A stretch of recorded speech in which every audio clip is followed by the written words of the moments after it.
can Nance if we want to. If we own somebody will. Cause Republicans are rude and should be removed and act like they're imbecile. I say, Malcolm Nance, Trump is under Putin's control. We can Nance while Stephanie dances with the pole. Well, it's the Malcolm Nance. It's the Malcolm Nance. Well, it's the Malcolm Nance. Wow, hiya, Malcolm Nance. Oh, hell, there's people right behind you. Hang on, what's happening? Bonjour, mes amis. Bonjour, vive la resistance. You're in Montreal.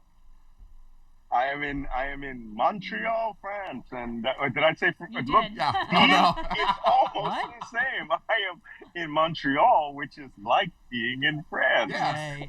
Yay. Yay. What a beautiful background. All right. So good morning, sir.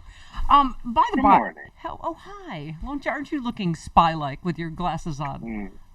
It's 80 degrees here. Wow. And it has been for a week. It's wild. better than Los Angeles right now. Wow. In Canada. Canada.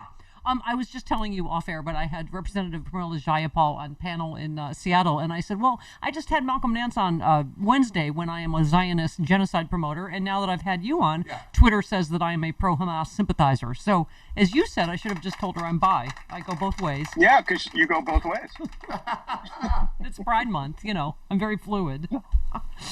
But, I was very glad, Malcolm. I wanted to get your take on President Biden. I don't know if you read his foreign policy interview with Time magazine, but he said, he was asked if Netanyahu is prolonging the war for his own political reason, and Biden said there's every reason for people to draw that conclusion. I mean, that seems to be one of the between a rock and a hard place. Biden is on this because, there are similarities, I think, between Netanyahu and Trump that way.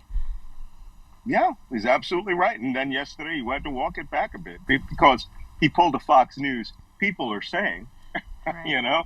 that maybe if you looked at the situation, you could draw that conclusion. He didn't actually say, I believe Benjamin Netanyahu is doing it. But if the president of the United States is thinking like that, maybe, just maybe, he has a little bit more information that we do. You think? To understand that it is in Netanyahu's interest to come out and, draw things out. Mm-hmm. I'll tell you whose interest it's not in. The interest of the people of Israel in terms of their defense and the people in Gaza who are having to suffer under the yoke of Hamas and the Israeli army having to dig Hamas out of these holes. It is in no one's interest that this goes on any longer.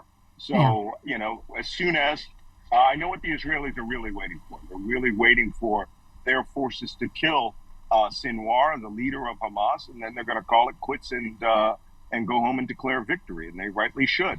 But anything beyond that, then you're going to have to draw some pretty stark conclusions that Netanyahu, who's working in the interest of Trump, because Trump would allow them to annex the West Bank and 10 million people if given the chance. Yeah. Whereas Biden is playing a very realistic, realpolitik game here.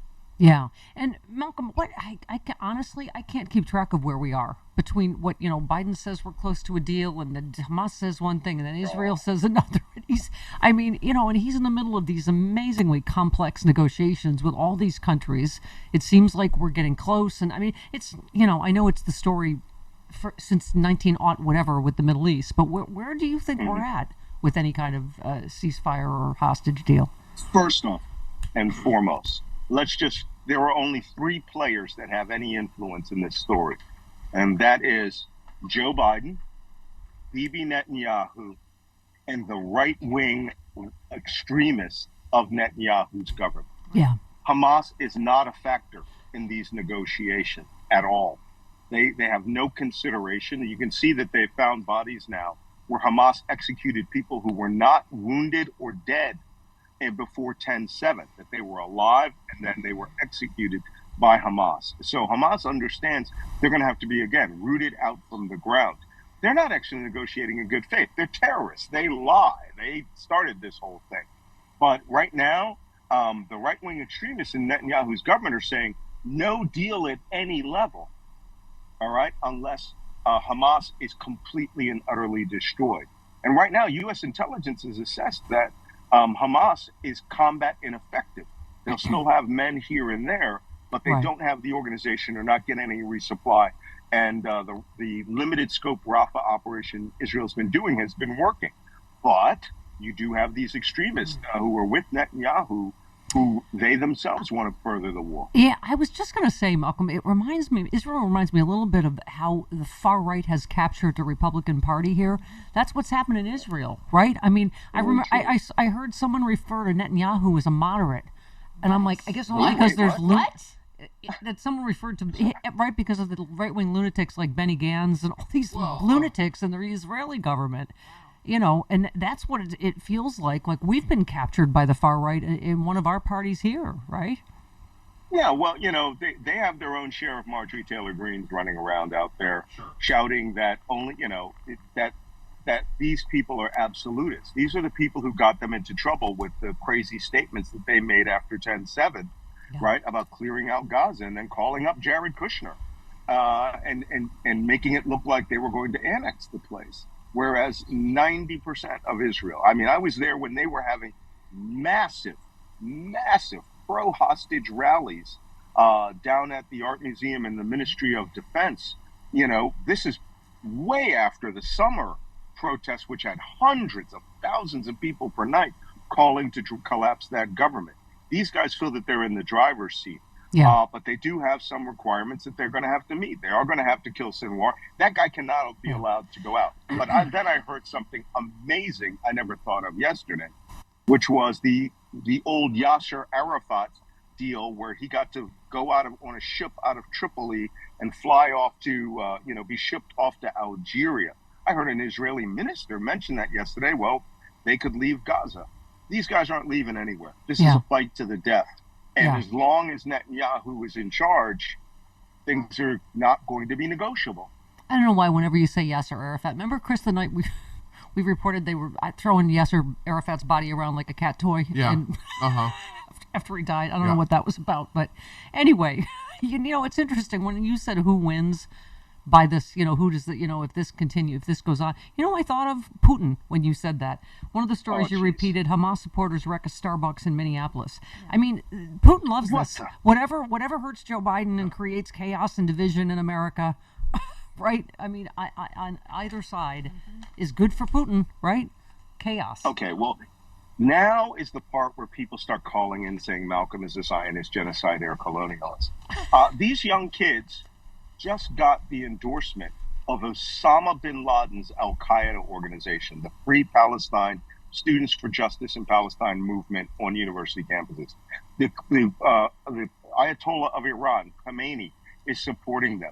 So these guys who are part of that, the activists, the black bloc anarchists, and Antifa people, who were the ones who were smashing windows and spray painting Starbucks in Los Angeles and blaming it on black people, right? Yeah. These are the people that are doing this stuff. Starbucks has nothing to do with Israel. It's a Washington State-based company. But then you get these crazies around the world start mimicking it. The United States is hurt, and Donald Trump gains, Putin gains, fascism grows. And, you know, some people who have become these one-issue voters have decided they would rather have a fascist United States that they can fight in. The way, I believe it was Jill Stein who said, let Donald Trump, or implied that letting Donald Trump win would allow them to split the United States and move forward. You can't think like that. We are teetering on the precipice of the end of American democracy. And you've got to stop and think, are you going to work for the baddies? Or are you going to stand up with the goodies? And what they're doing right now does not help us. To your point, by the way, Malcolm, who is it? I'm trying to find, what's her name? Bobby Kennedy Jr.'s wackadoodle vice presidential candidate. Yeah. No one knows who she is. Right, she's an anti-vaxxer lunatic. That's what she's put all her money into. Right. But anyway, I just thought, like, full circle with this Russia stuff, she basically, here it is, Nicole Shanahan. She praised Tucker Carlson, even going so far as to say she and Carlson are so on the same page in every single way. we're on the same page because we've left establishment thinking once and for all. Well, they've left any kind of thinking. Right. They're lunatics, but like No. Russia, he might as well just be a full-time Russian propagandist, Tucker Carlson. He is. They Right. were going to offer him a channel or a show on Russia Today. Yeah. What is the matter with these people? How do they so hate America that they think that I have loads of money? Elon Musk is now forming these coalitions of the tech bros to support Trump. She and Robert Kennedy Jr. are just Trumpers that were put in there by Steve Bannon and Roger Stone and Tucker Carlson to destroy the ticket, to take the Bernie people off, the anti-vaxxers away, and to now damage Joe Biden politically. That's all there is to it. If you support them, you shouldn't even be listening to this show unless you want to realize that you're in the wrong political space, right? You're right up there with the... I welcome the people can we back go that three ways, by Malcolm the way? just told to leave. I welcome you all back. Yes. With open. I was just saying, can we go three ways? Hey, As opposed to both ways? three-way No, for Pride these- Month. Hey, Malcolm, so I saved this poll, this is a couple weeks ago, but just, approximately half of swing state voters are concerned about potential violence around November's election. It should be. Yeah, well, I mean, talk to us about that. Obviously, your last book, They Want to Kill Americans. I mean, it's become an everyday thing. Dr. Fauci just got a huge deluge of death threats because of idiot Marjorie Taylor Greene's questioning of him. Judge Merchan got, God knows how many hanging threats on social media. It's an everyday thing that we're numb to. Trump just incited violence again. Just said, American people aren't going to stand for it if I go to prison, blah, blah, blah. One of my greatest accolades happened this week, too. That's Dan Savage, the sex columnist of Savage Love, actually wrote a tweet where he said, Malcolm Nance predicted it again. Yeah. And or something along those lines. And he goes, these people are planning for violence. And my problem is, I don't just have now to keep my eye on the right-wing extremists. We're having so much talk of extremism and violence on the extreme left, right? The crazy, essentially pro-Hamas left. There was that girl at Harvard University the other day who made a statement saying it's time for talking is over. It's time for violent action. And we need to escalate it more and more to waste the state's security resources. So now Joint Terrorism Task Force are going to have to watch those crazies, terrorist groups that may sprout up from the extreme left. We have already half of MAGA thinks that civil war is a good thing. Another group of them think that dictatorship is the best thing that can happen to us. Yeah. And here we are, because we're nice, are sitting here debating whether we should have this talk or whether we should talk about abortion and all these things.